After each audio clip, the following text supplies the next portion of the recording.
आने वाले लोकसभा चुनाव में भारतीय जनता पार्टी के साथ औपचारिक गठबंधन की घोषणा से पहले की बड़ी परीक्षा राष्ट्रीय लोकदल ने पास कर ली। रालोद राज्यसभा चुनाव में अपने सभी 9 विधायकों के वोट बीजेपी प्रत्याशी को दिलवाने में कामयाब रहा है। इस तरह तमाम आशंकाओं को खारिज करते हुए पार्टी 2024 में एनडीए गठबंधन में साथ मिलकर चलने के लिए सामने आ चुकी है।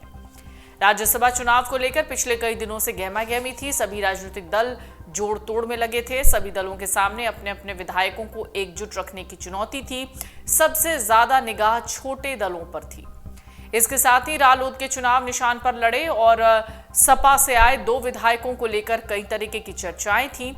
इसको देखते हुए रालोद के राष्ट्रीय अध्यक्ष जयंत चौधरी ने 2 बार विधायक दल की बैठक भी की।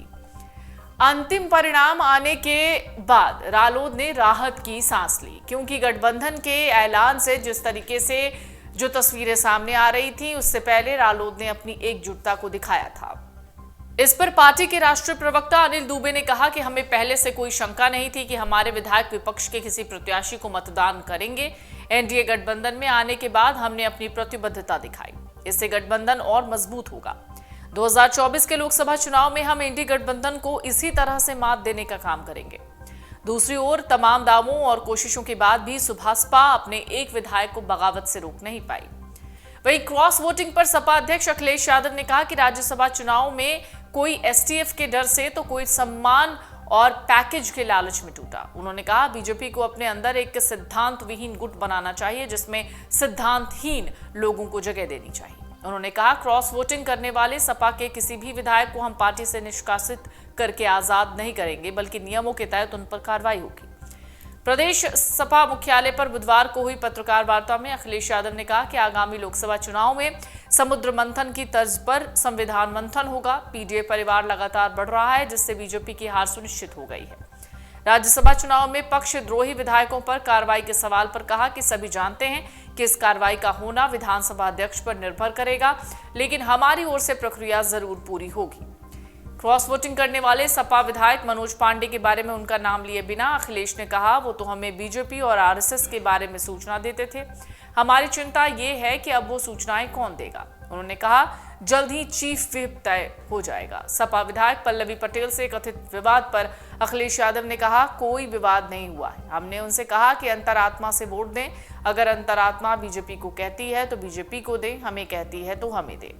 ये पूछे जाने पर कि पल्लवी पटेल ने पारदर्शी चुनाव के लिए सीएम योगी आदित्यनाथ को बधाई दी, अखिलेश ने कहा कि अब तो दूसरों से ही पूछना होगा कि वो हमारे साथ हैं कि नहीं। तो आइए अब हम आपको बताते हैं एसपी आरएलडी का गठबंधन आखिर टूटा क्यों। सूत्र कहते हैं समाजवादी पार्टी ने जयंत चौधरी के सामने सीट बंटवारे का जो फॉर्मूला रखा वो उससे सहमत नहीं थे, इसलिए उन्होंने इंडिया ब्लॉक छोड़ा, राष्ट्रीय जनतांत्रिक गठबंधन के साथ जाने का फैसला किया। सपा ने रालोद को 7 सीटें देने की बात कही थी, लेकिन सपा का प्रत्याशी हमारा सिंबल तुम्हारा दाव जयंत चौधरी की नाराजगी की बड़ी वजह थी। सपा ने आरएलडी को जो 7 सीटें देने का वादा किया था, उनमें मेरठ, कैराना, मुजफ्फरनगर, मथुरा, हाथरस, बागपत, बिजनौर और अमरोहा में से 1 सीट शामिल थी।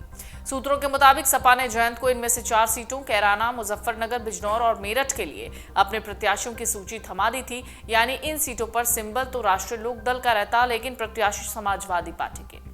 जयंत चौधरी को यह डील मंजूर नहीं थी। दूसरी ओर बीजेपी ने पूर्व पीएम चरण सिंह को भारत रत्न देकर जयंत के दिवंगत पिता अजीत सिंह का सपना पूरा कर दिया। इसके अलावा बीजेपी ने रालोद को बागपत और बिजनौर लोकसभा सीट, 1 राज्यसभा सीट और यूपी सरकार में प्रतिनिधित्व देने की पेशकश की। कहा जा रहा है जयंत चौधरी को बीजेपी की डील अच्छी लग गई, उन्होंने एनडीए के साथ जाने का फैसला कर लिया।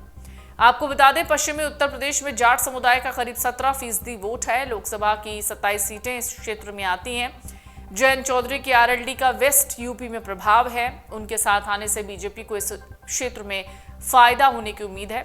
दरअसल 2019 के लोकसभा चुनाव में बीजेपी को उत्तर प्रदेश में जिन 16 सीटों पर हार मिली थी, उनमें से 7 पश्चिम यूपी की थी। बीजेपी मुरादा मंडल की सभी 6 सीटें हार गई थी।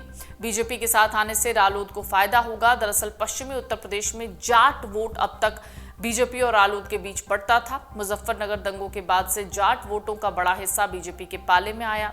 इसी का नतीजा रहा कि 2014 और 19 के लोकसभा चुनाव में रालोद को बागपत, मथुरा, मुजफ्फरनगर, बिजनौर, कैराना, मेरठ जैसे अपने गढ़ में भी हार का सामना करना पड़ा। दोनों ही बार रालोद का एक भी सदस्य लोकसभा में नहीं पहुंचा। बीजेपी और रालोद के साथ आने से जाट वोटों का बंटवारा रुकेगा। इससे रालोद और बीजेपी दोनों की अपनी अपनी सीटों पर स्थिति मजबूत होगी। अगर आप ये वीडियो YouTube पर देख रहे हैं तो हमारे चैनल को सब्सक्राइब करें और बेल आइकन को दबाना ना भूलें। अगर आप Facebook पर ये वीडियो देख रहे हैं तो हमारे पेज को लाइक करें।